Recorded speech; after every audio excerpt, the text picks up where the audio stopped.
휴가 제한인데 군부대 확산. 경기 포천의 한 육군부대에서 코로나19 확진자가 무더기로 확인됐습니다.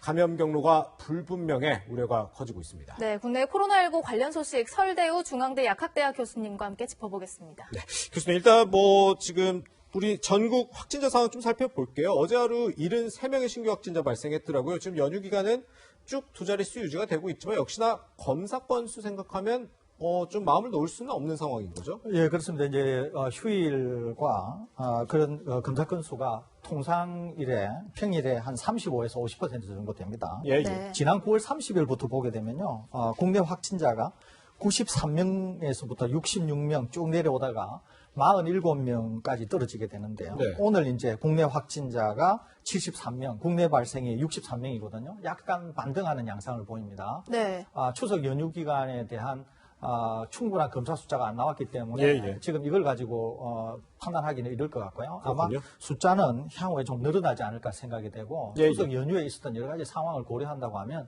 상황이 좀 더 악화될 것으로 그렇게 조심스럽게 예측이 됩니다. 네, 이런 상황에서 경기도 포천시의 육군부대에서 지금 36명이나 확진자가 나왔잖아요, 교수님. 지금 다들 아시다시피 휴가나 외출 이런 것들이 지금 되지 않고 있는데 어디서 그러면 감염이 됐는지 이 감염 경로를 알 수 없어서 더 걱정인 것 같아요. 예, 그렇습니다. 감염 경로를 일단 모릅니다. 거기에 이제 총 이제 36명이나 나왔습니다. 네. 병사가 33명, 그다음에 간부가 이제 3명인데요. 아무래도 병사는 군 부대 출입이 안 되고 있는데 예. 간부들은 아무래도 출입이 될 가능성이 있어 보입니다. 네, 그러니까 감염 경로를 지금 모르는 것은 사실입니다만 어떤 형태로든지 간에 부대를 출입하는 사람에 의해서 먼저 감염이 되었다가 감염 확산이 된 것으로 보이고 네. 우선은 사병들인 경우에는 집단 생활을 하기 때문에 예. 감염이 좀 더 용이하게 확산이 된 것 같은데 네. 추가적으로 아마 감염자는 더 나올 것으로 이렇게 생각이 듭니다. 네. 네. 어떻습니까? 이 군부대라는 게 방금 말씀하신 것처럼 이 특정한 공간에 굉장히 밀집해서 생활을 하는 곳이기 때문에 이럴 때는 어떻게 방역을 어떻게 해야 할 방법이 있을까요? 쉽지는 않은데요. 이제 예. 기본적으로 병사들 중에 이제 후각과 미각을 좀 상실했다는 사병이 있어서 검사를 해보고 난 이후에 이제 확진이 된 거 아닙니까? 네. 그러니까 이제 병사들인 경우에 충분히 정상을 드러내지 않으면서 바이러스를 계속 가지고 있고 산밀 조건의 생활을 하다 보니까 상당히 이제 전파가 용이한 측면이 있습니다. 본인들이 젊기 때문에 정상이 드러나지 않는 거죠. 거기에다가 지금 이제 젊은이들이 아무래도 몸을 부딪힌다든지 상당히 이제 활동력이 이제 강한 거죠. 그렇기 예. 때문에 이렇게 군부대 내에서 집단 수용시설에서 생활을 하는 이런 사병인 경우에는 확진이 될 경우에는 사실 상당히 전파가 빠를 수가 있습니다. 물론 다행스러운 것은 그나마 중증으로 빠질 가능성은 적습니다만은 그럼에도 불구하고 일단 확진이 될 경우에는 확산이 용이하다는 측면에서 지금 아마 군이나 방역 당국에서도 상당히 주의를 기울여야 되지 않을까 이렇게 생각이 듭니다. 그렇겠군요. 네, 이번 추석 연휴 기간 동안 가장 많이 우려했던 부분이 아마 이게 아닐까 싶어요, 교수님. 추석을 전후해서 이제 가족들을 오랜만에 만났거나 벌초를 위해서 지역을 이동해서 이제 다른 사람들과 접촉했을 때 여기서 또 감염 사례가 나왔더라고요. 예, 그렇습니다. 이제 수도권에서 부산이나 이렇게 네. 방문을 한 분들 중에서 감염이 된 이제 두 경우가 있고 또 초등학생인 경우에는 울산의 이제 할아버지 댁을 방문했다가 감염된 사례. 또 이제 충남에서는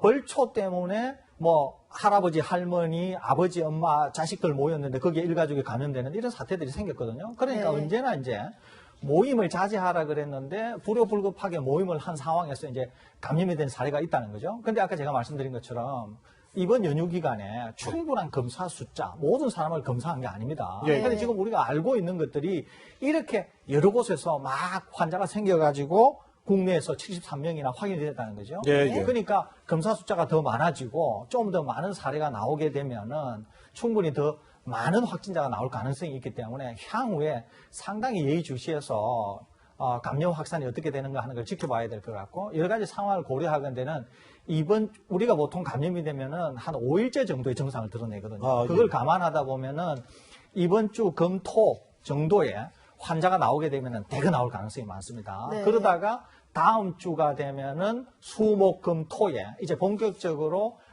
이 추석 연휴 기간에 어떤 일이 벌어졌나 하는 걸 우리가 알 수 있지 않을까 이렇게 생각입니다.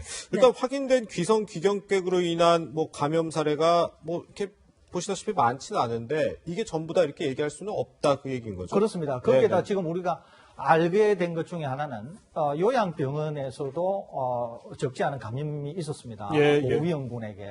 그렇기 때문에 그런 것들도 좀 더 우리가 지켜봐야 되기 때문에 향후에 며칠 지나게 되면은 본격적으로 추석 때 감염 상황을 우리가 확인할 수 있지 않을까 이렇게 생각이 듭니다. 그렇겠군요. 네, 이번 연휴 코로나19 때문에 가족들과 모이는 건 자제하더라도 또 놀이공원이나 일부 이제 유원지 시설 같은 데는 정말 많은 사람들이 몰렸더라고요. 특히 뭐 긴 줄이 늘어선 경우에는 거리두기도 잘 지켜지지 않았는데 이런 모습도 방역에 괜찮을지 걱정되더라고요. 지금 상황은 바이러스의 농도가 상당히 높다. 그 다음에 우리가 모르는 그런 조용한 전파가 많다. 이건 네. 우리가 다 알고 있는 것이거든요. 네. 그렇기 때문에 실내외를 막론하고 일단 사람이 많이 모이는 곳은 언제나 위험하다 이렇게 볼 수 있습니다. 그런데 지금 말씀하신 것처럼 놀이공원이라거나 아니면 뭐 특정 어떤 실내 몰 같은 데서도 사람들이 많이 모인 것을 우리가 알고 있지 않습니까? 예, 예. 그렇기 때문에 충분히 감염 확산이 일어날 수도 있었겠다 이렇게 네. 생각할 수 있는 것이거든요. 그 결과는 아마 조만간 우리가 알 수 있을 것 같으니까 좀 예. 기다려보면 확실히 좀 더 알 수 있을 것으로 생각이 듭니다. 네, 그러시죠. 어쨌든 우리 설대우 교수님께서는 이 감염을 막기 위해서는 마스크가 가장 중요하다 방송에서 여러 차례 강조해 주셨는데 그동안에 이 지자체 차원에서 마스크를 의무화했다면 이제 앞으로는 정부가 이 마스크를 의무화하는 조치를 시행하는 거죠. 예, 그렇습니다. 이게 상당히 의미가 있는데요. 네네. 방역 당국이 이제 정부 차원에서 그렇게 하지 않다가 이제 이렇게 하는 이유는 물론 이제 일부 어떤 시간은 좀 두기는 했습니다. 이렇게 네. 하는 이유는 계절적인 요인이 있고 향후에 코로나19와 독감이 동시에 유행하게 될 경우는 상당히 위험하다라고 하는 확실한 어떤 인식이 있기 때문에 이제 이렇게 하는 것으로 생각이 됩니다. 예, 예. 지금 이제 마스크와 관련해서 우리가 잘 아는 것처럼 보건용 마스크, 그러니까 KF94, 80, 또 비말 차단용 마스크인 KF80, 그 다음에 이제 우리가 알고 있는 천이나 면 마스크 이런 예. 것들을 우리가 쓸 수 있습니다. 물론 일회용도 쓸 수 있고 또 이제 수술용이나 또는 이제 치과용 같은 것들도 쓸 수 있는데 네. 그 이외에 허용이 되지 않은 것들은 쓰게 되면은 10만 원의 이제 과태료를 물 수 있고요. 네. 더더구나 더 중요한 것은 우리가 이 시간에도 여러 번 말씀드렸는데 제대로 쓰는 게 대단히 중요하다는 거죠. 그렇죠. 코, 예. 입을 제대로 가리면서 쓰는 게 중요한데 특스크나 아니면은 제대로 착용하지 않을 경우 또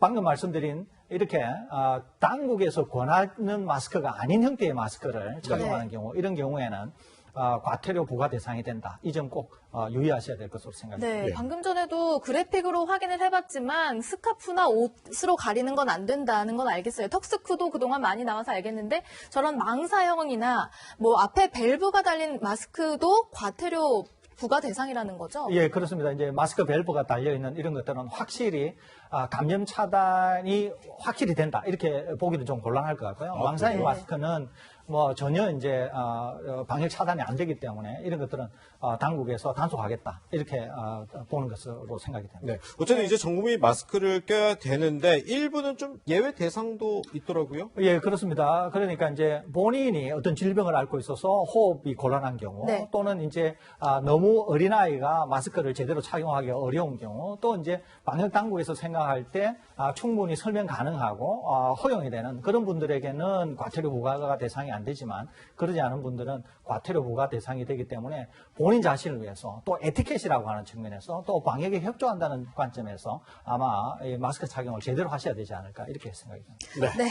코로나19 소식 설대우 교수님과 함께 짚어봤습니다. 교수님 고맙습니다.